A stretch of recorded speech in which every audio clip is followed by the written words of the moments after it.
Hi, and welcome to another episode of ECCB Connects. Today we'll speak with Quinn Martin, financial advisor at Sagicor Life Inc, about some of the ways that children can save and why it's important for parents to teach their children good money management skills. Stay with us. We'll be back after the break. Do you still have EC 1 and 2 cent coins? If you do, then you have until the end of this month, 30th June, to spend them, exchange, or deposit them at your commercial bank.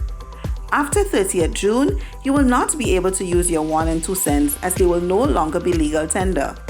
Find them, spend them, exchange, or deposit them at your commercial bank. Act now and receive value for your 1 and 2 cent coins by 30th June.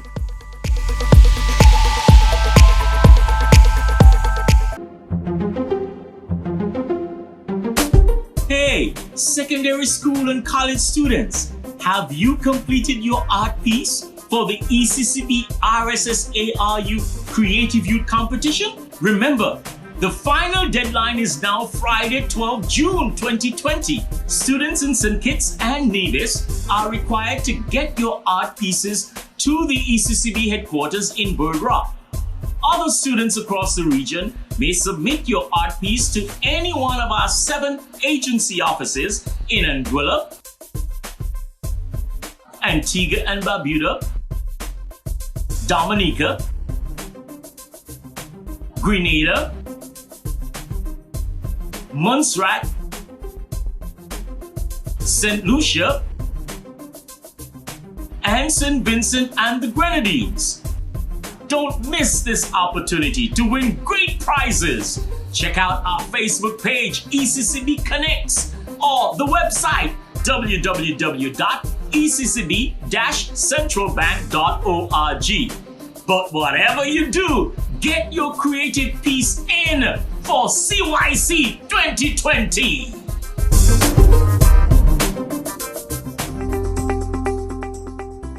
Quinn, welcome to ECCB Connects. Thank you very much for having me, Karina. It's indeed a pleasure to be here. Now, we've all heard about the importance of saving, putting money away for a rainy day to deal with any eventualities that come up, but often these habits are not natural to us. So we get into adulthood and we don't actually know how to save, and we don't have the tools to help us do this.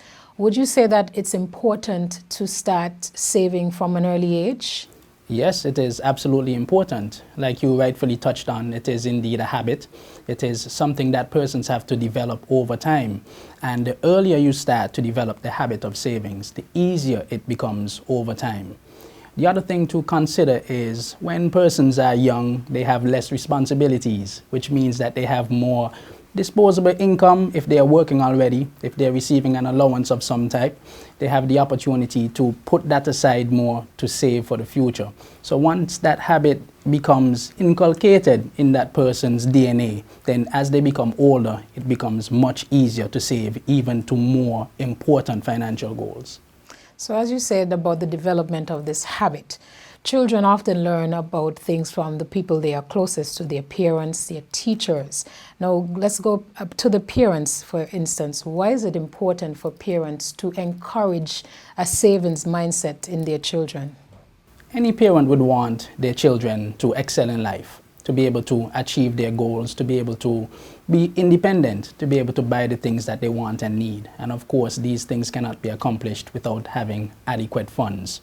So a parent should encourage his or her child to start saving from an early age. So as they get older, the savings habit again would be ingrained in that person's DNA, and it would be much easier for them to accomplish lifelong goals in the short term as well as the long term. In addition to saving, money management is also another important factor, learning and acquiring the skills to actually make your money work for you.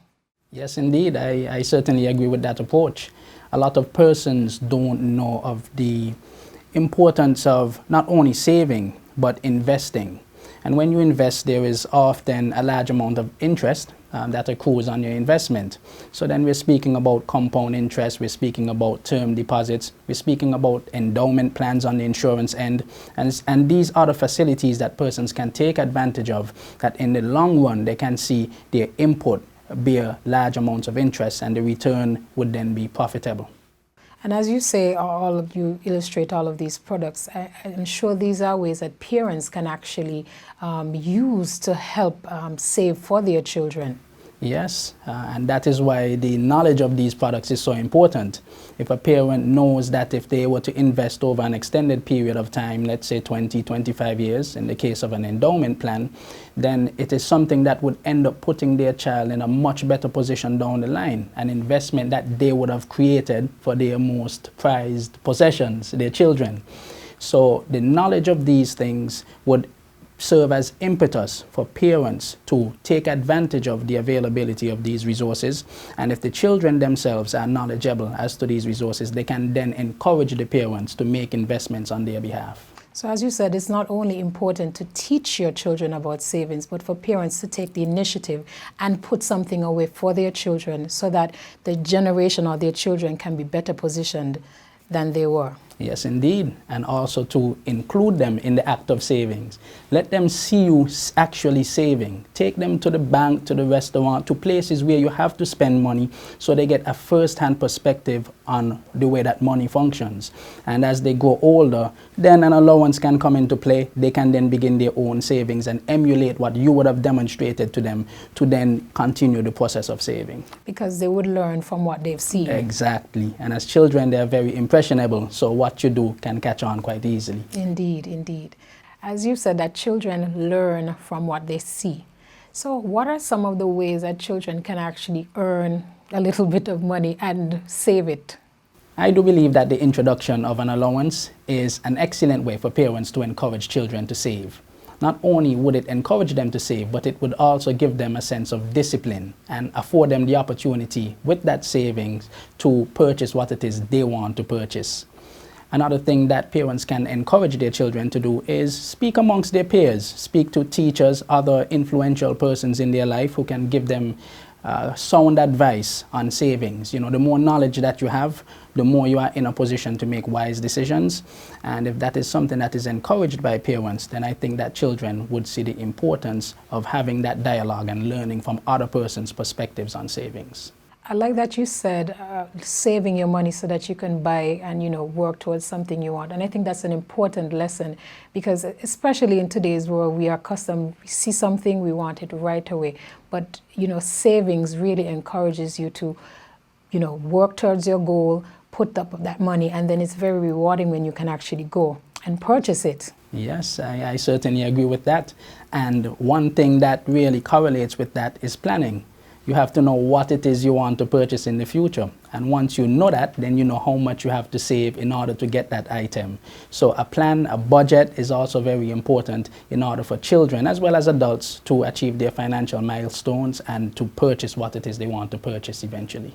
So as you said, from an early age, children are getting concepts of savings, planning, and budgeting right there so that when they move into adulthood, they're better prepared to face life as it comes at them. Yes, most definitely. An important point that I think you brought out was the need to really plan and save for what you want or what you need. Because in today's society, you often find that people want things as soon as they see them. So they see a pair of shoes and they just spend their money right away without actually planning and going into it. But I think the lesson really is that we have to save, we have to plan and prioritize what our money is going to be spent on. Yes, I certainly agree with that. But what often happens is when somebody purchases what they want, they are no longer able to purchase what they need. So that is how many persons run into trouble. They're unable to do more important things, pay the mortgage, send the children off to college. So these things should be prioritized. They should be segmented so that persons know exactly where they are allocating their funds and where some things can be left for later and some things can be handled immediately.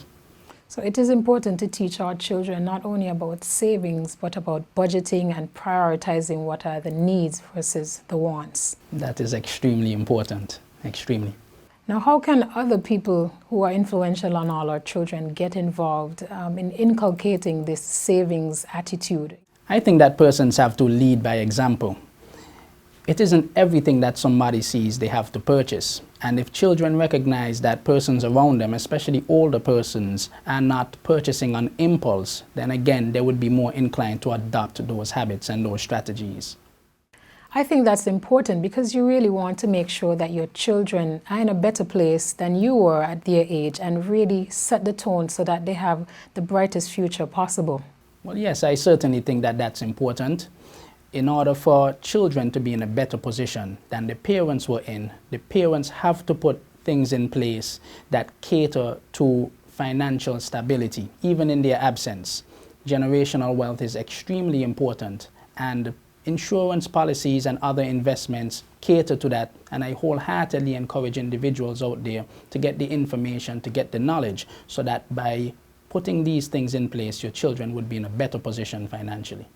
Quinn, thanks so much for speaking with us today on ECCB Connects and for sharing why it's important for parents to save for their children and for giving us tips on how children themselves can save.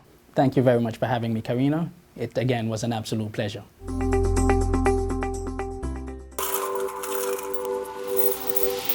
Do you still have EC1 and 2 cent coins? If you do, then you have until the end of this month, 30th June, to spend them, exchange, or deposit them at your commercial bank. After 30th June, you will not be able to use your 1 and 2 cents as they will no longer be legal tender. Find them, spend them, exchange, or deposit them at your commercial bank. Act now and receive value for your 1 and 2 cent coins by 30th June.